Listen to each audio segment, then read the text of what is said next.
नमस्कार। फिर से एक बार स्वागत है मेरे चैनल पर। मैं हूं राज। आप देख रहे हैं हाईवे 33। दोस्तों, आज की जो कहानी है झारखंड की जमशेदपुर की। जमशेदपुर की ये कहानी प्रमोद जी ने मुझे शेयर किया है। प्रमोद जी एक ट्रक ड्राइवर हैं और अपना ट्रक लेकर के वो जमशेदपुर गए थे।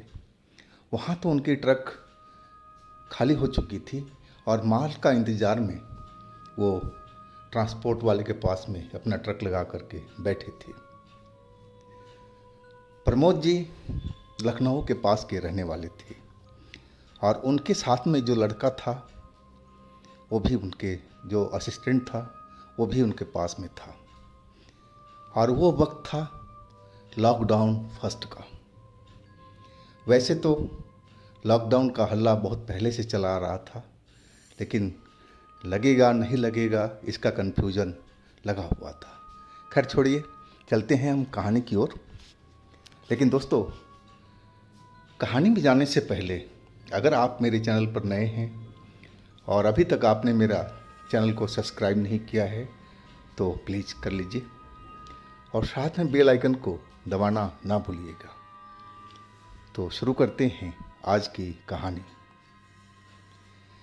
प्रमोद जी अपना ट्रक खाली करके ट्रांसपोर्ट के पास में लगा करके इंतज़ार कर रहे थे, लेकिन अभी माल कोई मिल नहीं रहा था। प्रमोद को अपने साइड का ही माल चाहिए था, लखनऊ, कानपुर, चाहे उससे आगे की जगह का या थोड़ा पीछे का, कि उनको अपना घर जाना था। वो घर में कुछ ज़रूरी काम था, इसलिए वो चाह रहे थे कि जो चक्कर मिले वो अब हमारी साइड का ही मिले। प्रमोद जी के साथ में जो उनका असिस्टेंट था वो भी 22-23 साल का लड़का था और उसकी रिश्तेदारी जो थी वहीं जमशेदपुर में थी। उसकी सिस्टर वहाँ रहा करती थी।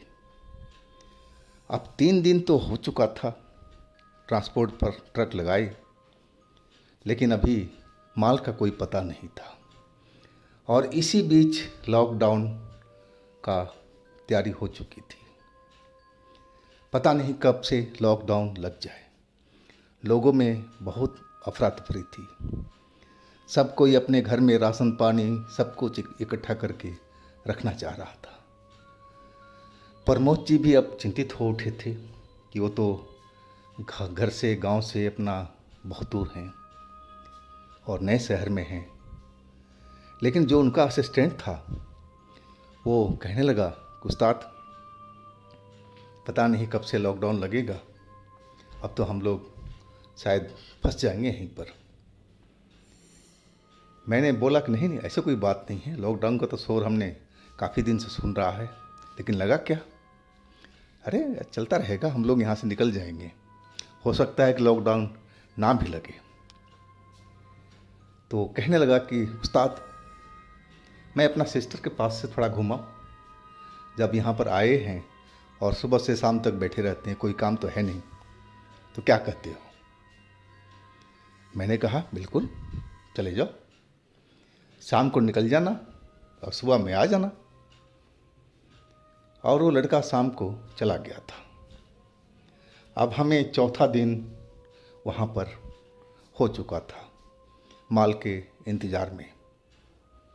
ट्रांसपोर्ट वाले से मैं बात कर रहा था और वो कह रहे थे कि थोड़ा धैर्य रखो, अभी मार्केट में अफरा तफरी मची हुई है, पता नहीं क्या हो, लॉकडाउन लगे नहीं लगे, इसलिए थोड़ा सा सब्र करना पड़ेगा।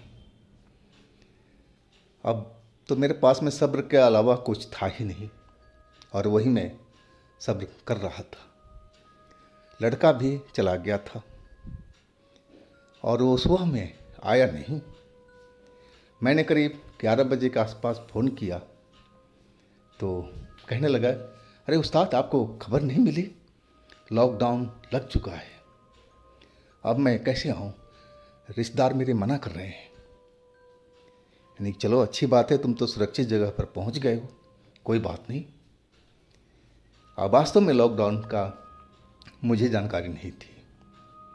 मैं जब अपने ट्रांसपोर्ट का ऑफिस में आया अपनी गाड़ी से उतर करके, क्योंकि मेरी गाड़ी दूर एक पार्क जैसी साइड में खड़ी होती थी, सुनसान रोड था, वहाँ पर अच्छी खासी पार्किंग का जगह था और वहीं पर हम लोग गाड़ी लगाया करते थे। और जब आया तो वाकई में ट्रांसपोर्ट हमारा बंद था और आसपास की दुकानें भी सब बंद थी। अब लोगों से मालूम हुआ तो वाकई में लॉकडाउन लग चुका था। अब तो मैं भी घबरा गया था कि अब क्या होगा, अब क्या होगा, अब मैं कैसे अपने गांव जा पाऊंगा। लेकिन मैं हिम्मत रखा, मैं वापस अपने ट्रक के पास में आ गया था, क्योंकि वहाँ भी रहना ज़रूरी था। मेरा असिस्टेंट तो पहले ही अपने रिश्तेदार के पास जा चुका था। मैंने ट्रांसपोर्ट वाले को फ़ोन किया तो कहने लगा कि हाँ भाई, लॉकडाउन तो लग चुका है, अब आपको इंतज़ार ही करना पड़ेगा, हो सकता है 2 दिन 3 दिन में लॉकडाउन खुल जाए। तुम्हारे पास में खाने पीने का सब जुगाड़ है? वो कहने लगा था। मैंने कि हाँ भाई, मेरे पास तो अभी सही है, आटा भी है, दाल भी है, चावल भी है, सब्जी भी है, तो इसका मुझे टेंशन नहीं है। खैर उसने तो अपने तरफ से अच्छी बात पूछा था कि अगर ना हो तो उसका प्रबंध करा सकता था, लेकिन मेरे पास तो सब कुछ था, हम लोग खाना बना सकते थे। अब तो मैं आज अकेले ही था। वो जो सुनसान रोड था जहाँ पर हम पार्क करके अपना ट्रक रखे थे, वो एकदम वीराना और हो चुका था। मार्केट सब सुनसान हो चुकी थी। बस रोड पर पुलिस की सायरन, एम्बुलेंस के सायरन, बस यही सुनाई पड़ता था। और बहुत लोग घबराए हुए थे, कोई रोड पर बाहर निकल नहीं रहा था। लोगों का कहना था कि अगर पुलिस वालों ने पकड़ लिया तो सीधा मेडिकल कराएंगे और उसमें कोई दिक्कत हुई तो सीधा 14 दिन की वो जो भी है उसमें डाल देंगे। अब तो मैं भी सही में घबरा गया था कि अब क्या होगा। मैं ट्रक में जा कर के अपना आराम करने लगा। घर वालों से फ़ोन पर बात हुई तो वहाँ का भी वही हाल था, लेकिन हमारा गांव का एरिया था, वहाँ ऐसी कुछ अफरा तफरी नहीं थी। वहाँ जो माहौल था बिल्कुल शांत था, लेकिन हाँ, शहर में सब ऐसा ही हो चुका था जो जैसे यहाँ पर हुआ था। रात होने लगी थी और मैं सही मायने में सुबह से 2 कप चाय पिया था जो अपना ही बनाया था, और अब तो हमारा जो दूध था वो भी ख़त्म हो चुका था। अब मैं सोचा कि अब खाना बना ही लिया जाए। अब लड़का तो आने से रहा, तो अब मुझे अकेले ही सब काम करना पड़ा था। खाना मैं बनाना शुरू कर दिया था और 9 बजे तक मैं खाना वाना खा करके और बर्तन वर्तन साफ करके अपना ट्रक में रख दिया था। अब मैं सोने लगा था। वैसे हम जो हमारा असिस्टेंट था तो हम ट्रक के हुड पर ही सोया करते थे, है कि हवा चलती थी, मच्छर नहीं लगता था, लेकिन नीचे ट्रक में मच्छर ज़्यादा हो जाते थे। और वही मैंने ट्रक को लॉक करके और ट्रक के हुड पर जा कर के सोने की तैयारी करने लगा था। लेकिन आज जो आसपास का जो एरिया था बिल्कुल शांत हुआ पड़ा था।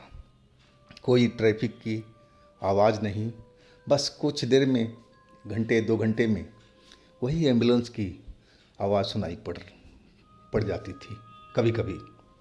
नहीं तो बिल्कुल जो माहौल था बिल्कुल शांत हुआ पड़ा था। मैं भी सोचने लगा कि चलो अब तो फंस ही गए हैं, देखो कितने दिन तक लॉकडाउन रहता। अगर हमारा माल लोड होता तो मैं कतई नहीं रुकता उस जगह पर, मैं अपने मंजिल की तरफ चल पाता, क्योंकि माल लोड होने पर पुलिस वाले भी नहीं रोकते, और रोकते भी तो उनको हम समझा सकते थे कि माल अर्जेंट है और कोई ना कोई बहाना करके हम निकल जाते। लेकिन अब खाली ट्रक को ले जाना बहुत मुश्किल था। यही सब बातें मैं सोचते हुए कब झपकी लग गई मुझे पता नहीं लगा। और जहाँ मैं पहले ट्रक लगाया था उस जगह से, वो तो मेन रोड के पास में था, लेकिन लॉकडाउन के वजह से मैं बहुत अंदर, थोड़ा कि मैंने पुलिस वालों की नज़र से बचा रहा हूँ, और बिल्कुल एकांत में मैंने पार्क के साइड में अपनी ट्रक को पार्क किया था। और ये जगह बहुत अब सुनसान वीराना सा लग रहा था। बस रात की आवाज़ सुनाई पड़ रही थी, झिंगुर गुनगुना रहे थे, बस उन्हीं की आवाज़ मुझे बराबर सुनाई पड़ रही थी। मुझे अब झपकी आ रही थी और मैं थोड़ी देर में नींद में चला गया था। मेरी जो नींद खुली, वैसे लगा कि कोई पास में मेरा नाम लेकर के बुला रहा हो। आप वो जो आवाज़ था किसी औरत का था। मैं सोचा कि शायद मैं नींद में सपना में देख रहा हूँ और सपने में ये सब चल रहा है। अब मैं अनजान जगह पर हूँ, यहाँ मेरे नाम से कौन जानता है। और वो जो औरत की आवाज़ मेरे कानों में आ रही थी, वो मेरा नाम लेकर के, प्रमोद प्रमोद प्रमोद, क्या तुम सुन रहे हो मेरी बात को, प्रमोद। अब मुझे लग रहा था ना कि मैं सपने में हूँ, गहरे नींद में हूँ, और ये आवाज़ मेरे कानों में पता नहीं कौन बोल रहा है। शायद सपना टूटेगा तो आवाज़ आनी बंद हो जाएगी, मुझे ऐसा ही लगा था। लेकिन मैं सपने में नहीं था। वो आवाज़ जो थी वो बिल्कुल पास से आ रही थी, और आवाज़ सुनकर के मेरी आँख खुल गई थी। मैं 2 मिनट तो बस देखता ही रह गया और महसूस करने लगा कि आवाज़ किस तरफ से आई या कौन बुला रहा था मेरे नाम लेकर के। मैं अब यही सब देख रहा था, तभी फिर वही आवाज़, उसी औरत की आवाज़, प्रमोद प्रमोद, क्या तुम मेरी बात सुन रहे हो। तब मैंने देखा जिधर से आवाज़ आ रही थी, एक लाल साड़ी पहने औरत मेरे ट्रक के नीचे, जहाँ मेरा ड्राइविंग सीट का गेट था, वहाँ पर वो खड़ी थी और वही आवाज़ लगा रही थी। तभी मेरा नींद खुला था। मैं उस औरत को देख कर के और इस रात में मैं एकदम हैरान सा रह गया था। मैं कुछ पल तो बोल ही नहीं पाया कि आखिर ये अनजान औरत मेरी नाम कैसे जानती है। और तभी वो औरत फिर बुलाई, प्रमोद प्रमोद, तुम नीचे उतरो, आओ, तुमसे बहुत ज़रूरी काम है, तुम जल्दी आओ नीचे में। अब मैं उसकी तरफ ध्यान से देखने लगा। मुझे लगा कि कहीं मैं भूत प्रेत के चक्कर में तो नहीं फंसने जा रहा हूँ, लेकिन देखने से वो बिल्कुल एक साधारण सी औरत मुझे दिखाई दी थी। भूत वाले कोई लक्षण उसमें नज़र नहीं आ रहे थे। चुड़ैल का लक्षण, जैसे पैर उल्टा हो और चेहरा भयानक हो, ऐसा कुछ नहीं था। नॉर्मल वो औरत की तरह दिख रही थी। अब मैंने ट्रक के हुड से ही बोला कि आप कौन हैं और आप मुझे क्यों बुला रही हैं और मेरा नाम कैसे जानती हैं।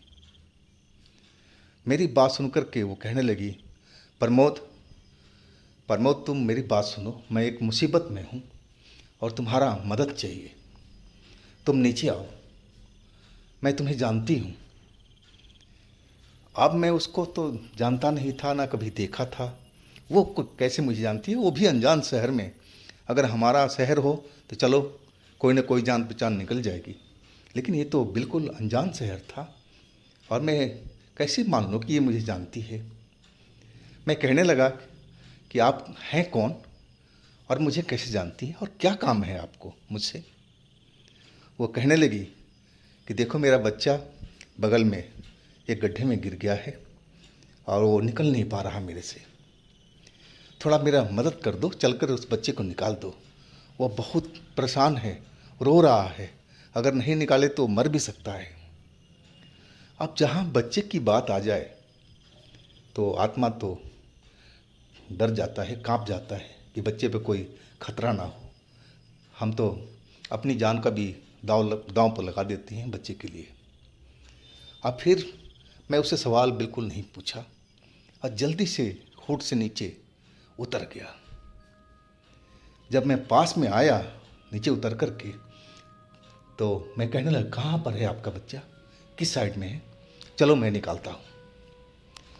और वो औरत मेरे आगे आगे चलने लगी। मैं उसके पीछे पीछे चल रहा था। देखने में कहीं से भी वो मुझे भूत प्रेत चुड़ैल जैसी कहीं भी लगी ही नहीं।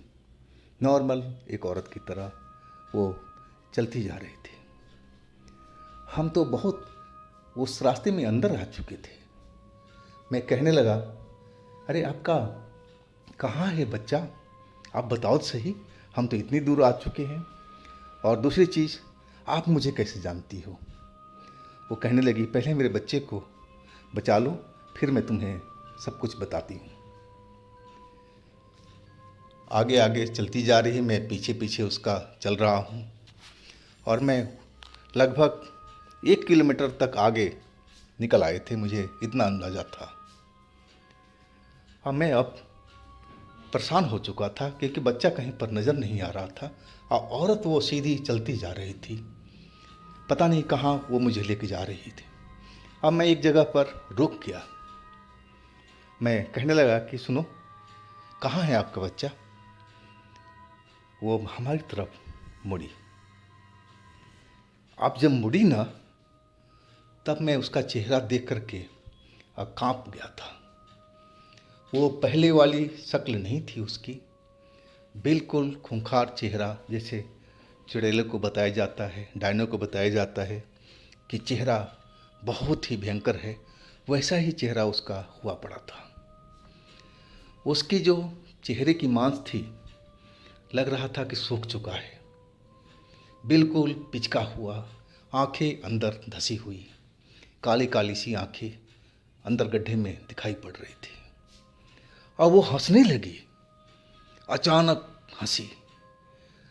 अब मैं समझ गया कि प्रमोद बेटे, अब तो तू फंस गया है इसके जाल में। तूने तो बहुत बड़ी गलती कर दी जो इसके साथ में तू चल दिया है। अब क्या करें। और वो चुड़ैल हंसने लगी बहुत ज़ोर ज़ोर से और कहने लगी कि अब तो यहाँ से बच करके जा नहीं पाएगा। अब मैं एकदम कांप गया था उसका शक्ल देख करके। उसके जो हाथ के उंगली के नाखून थे वो भी लंबे लंबे हो चुके थे। मैं कहने लगा कि देखें, आपने मुझे धोखा दिया है। मैं तो अपने ट्रक के ऊपर में सो रहा था, आप तो झूठ बोल करके मेरे को ले आई। आप मुझे जाने दीजिए, मैंने आपका कुछ नहीं बिगाड़ा है, मैं आपकी मदद के लिए इतना दूर आया हूँ, तो आप मुझ पर रहम कीजिए। अब मैं वाकई में डर चुका था और पता नहीं क्या क्या उससे मैं बोले जा रहा था ताकि वो मुझे दया करके छोड़ दे। लेकिन वो दया करने वाली चीज़ नहीं थी। उसका जो मुख्य काम था मेरे को मारना, मेरा खून पीना, मांस को खा जाना, उसका यही ख्वाहिश थी, नीयत भी यही थी। वो मुझे ललचाई नज़रों से मेरे जिस्म को देख रही थी, लेकिन अभी तक उसने मेरे को छुआ नहीं था। हम थोड़ी दूरी पर थे, 2-4 कदम की। अब बस वो मुझे अब एक तरह से अपने बस में करने की कोशिश कर रही थी। उसकी जो काली आंखें अंदर धसी हुई थी, उसमें से कुछ रोशनी सा निकलता हुआ मुझे दिखाई दिया। और रोशनी की तरफ, उसकी आंखों की तरफ देखने लगा तो लगा कि मेरा जो होश है धीरे धीरे गायब होता जा रहा है। मैं कुछ सोच नहीं पा रहा हूँ, ना मैं कुछ कर पा रहा हूँ। जैसे लग रहा है कि मैं बस एक स्टैचू की तरह बन चुका हूँ, एक मूर्ति की तरह।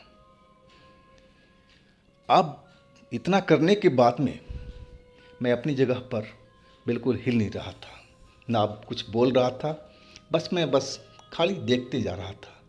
मेरा दिमाग अब काम नहीं कर रहा था कि मुझे क्या करना चाहिए, इस जगह से भागना चाहिए कि इस औरत का निवाला बन जाना चाहिए। उस औरत ने जो जादू था मुझ पर कर चुकी थी। अब वो जादू करके फिर हंसने लगी थी। इस बार उसकी हंसी बहुत ही खतरनाक थी। लग रहा था कि जैसे वो नहीं, बहुत सारी उसकी जैसी औरतें एक साथ में हंस रही हो। लेकिन मैं तो अपने होश में था ही नहीं, लेकिन सब कुछ मुझे साफ साफ दिखाई दे रहा था और सुनाई दे रहा था। बस दिमाग मेरा काम नहीं कर रहा था कि मैं करूं तो क्या करूं। और तभी वो चुड़ैल मेरे तरफ बढ़ी। मैं जहाँ खड़ा था वहीं खड़ा रह गया था और मेरी तरफ बढ़ करके और मेरे गले पर उसने हाथ रखा, अपना लंबा नाखून, जैसे वो मेरे गले को अपने नाखून से काट देना चाहती हो वैसे ही उसका इरादा था। लेकिन जैसे ही उसने मेरे गला को छुआ, अरे वो तो दूर जा गिरी झटके से। और उसी वक्त मेरे को जो होश आ गया, जो उसने मेरे पर जादू कर रखी थी, वशीकरण कर रखी थी या जो भी कुछ कर रखा था, वो टूट चुका था। वो औरत नीचे गिर करके तड़पने लगी थी, जोर जोर से चिंघाड़ने लगी। उसकी आवाज़ बहुत भयानक हो चुकी थी। वो चिंघाड़े मार रही थी और मेरा होश वापस आ चुका था। ये कैसे हुआ कि जैसे उसने मेरे को छुआ, मेरे गर्दन पर हाथ लगाया और अचानक उसको क्या हो गया। लेकिन अब इतना सोचने का मेरे पास में टाइम नहीं था। मैं उस जगह से जल्दी निकल करके अपने ट्रक की तरफ भागना चाहता था। वो औरत उसी जगह पर तड़प रही थी, रो रही थी, चिल्ला रही थी। अब मैं उस जगह से अब पीछे अपने ट्रक की तरफ दौड़ लगा दिया और सीधा अपने ट्रक के पास ही आकर के रुका। लेकिन मैं पीछे देखता रहा, कहीं वो हमारे पीछे तो नहीं आ रही है, लेकिन वो मुझे दिखाई नहीं दी। मैं सीधा अपने केबिन में ड्राइविंग सीट पर बैठा और ट्रक को स्टार्ट कर दिया। अब मुझे उस जगह पर ट्रक रोकना ही नहीं था। अब वहाँ से ट्रक निकाल करके मैं बिल्कुल जहाँ मैं पहले लगाया करता था और उसी जगह पर जहाँ लाइट जल रही थी और उस जगह पर मैं आकर के अपना ट्रक रोका।